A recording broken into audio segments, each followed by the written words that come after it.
Assalamualaikum warahmatullahi wabarakatuh. Kembali lagi dengan tim 15 yang membahas tentang tahapan presentasi efektif.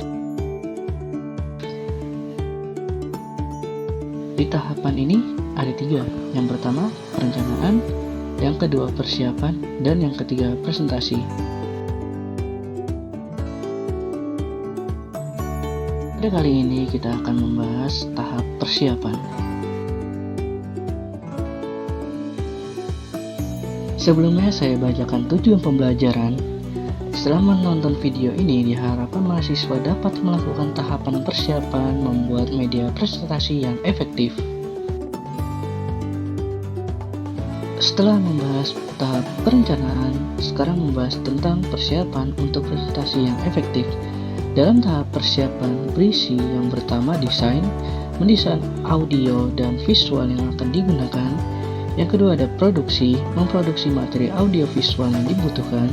Dan yang ketiga latihan, melatih seluruh presentasi.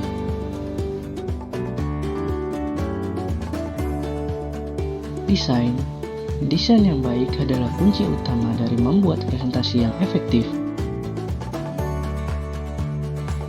Di dalam desain, kita harus memilih dan mengatur konten, merencanakan produksi materi, dan melakukan presentasi. Di dalam desain ada 4 kategori. Yang pertama ada general design, kedua instructional design, yang ketiga verbal atau visual design, dan yang keempat specific design.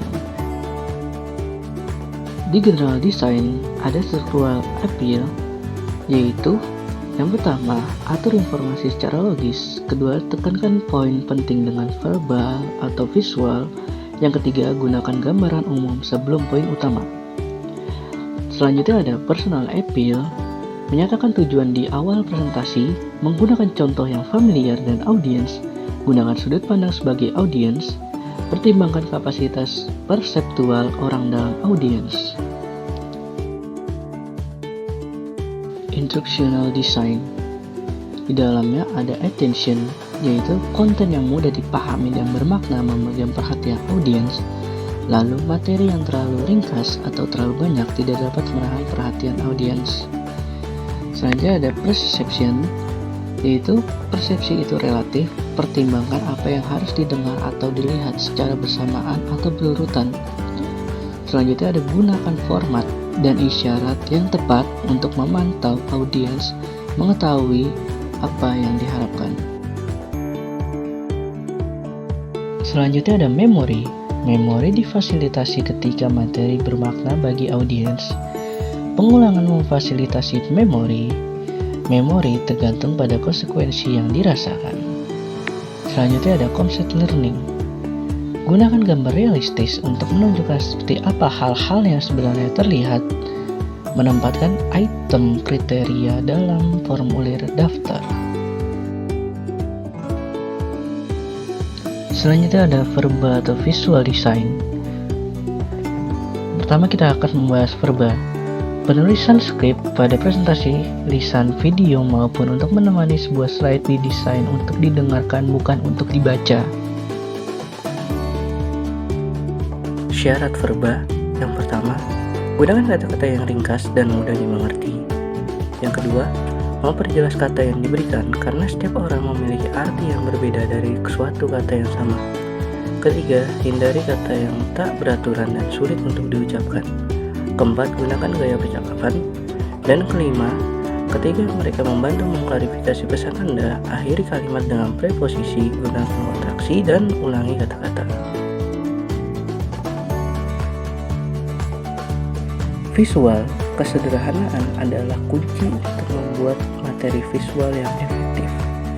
Masukkan semua elemen yang berkontribusi untuk mengkomunikasikan pesannya. Syarat visual. Yang pertama, membuat hanya 1 poin per visual atau menggunakan teknik pengungkapan progresif. Kedua, gunakan kata kunci bukan kalimat panjang. Dan yang ketiga, batasi jumlah kata yang ditampilkan maksimum 15 sampai dengan 20 kata per visual. Spesifik media design. Yang pertama, gunakan karakter minimum yang diperlukan untuk mengomunikasikan pesan Anda. Kedua, pertahankan ukuran huruf besar untuk memudahkan keterbacaan huruf kecil. Harus setinggi setidaknya setengah inci untuk dibaca pada jarak 16 kaki dan lebih besar secara proporsional untuk jarak yang lebih jauh. Ketiga, gunakan huruf kecil kecuali untuk frasa pendek. Keempat, pertahankan kontras yang memadai antara huruf dan latar belakang, dan lain-lain. Transparansi, geser atau overhead. Pilih elemen gambarnya dengan cermat, sertakan hal-hal yang penting untuk mengomunikasikan pesan Anda dan menggunakan elemen asing. Mengatur elemen gambar dengan hati-hati, ikuti aturan per 3 dan menempatkan elemen penting di persimpangan garis vertikal dan horizontal yang membagi area gambar menjadi 3 bagian dan menghindari kepadatan di tepi bingkai. Gunakan teknik fotografi yang tepat. Perkembangan terakhir dalam kamera point and shoot dan munculnya kamera digital telah menyederhanakan pembuatan slide yang baik secara teknis, tetapi masih perlu untuk memilih pencahayaan yang sesuai dan untuk menghindari pergerakan kamera. Ada pertimbangan khusus ketika merancang bahan yang akan direkam dengan kamera presentasi. Yang pertama, pilih material 3 dimensi yang relatif datar atau ingat batasan depth of field. Kedua, pastikan bahan memiliki ukuran yang dapat dengan mudah dimanipulasi di bawah kamera. Ketiga, perbesar bagian materi yang relevan untuk memberikan gambar yang besar dan mudah dilihat. Dan yang keempat, gunakan penunjuk untuk mengarahkan perhatian audiens ke aspek penting dari materi. Media berbasis komputer. Panel LCD, proyektor video, tampilan layar besar, dan kios digunakan untuk menampilkan presentasi yang dihasilkan komputer. Program komputer yang digunakan untuk membuat presentasi mungkin sederhana, program mengolah kata untuk teks, atau serumit program multimedia yang menggabungkan video gerak penuh, audio, animasi, grafik, teks, dan interaktivitas pengguna.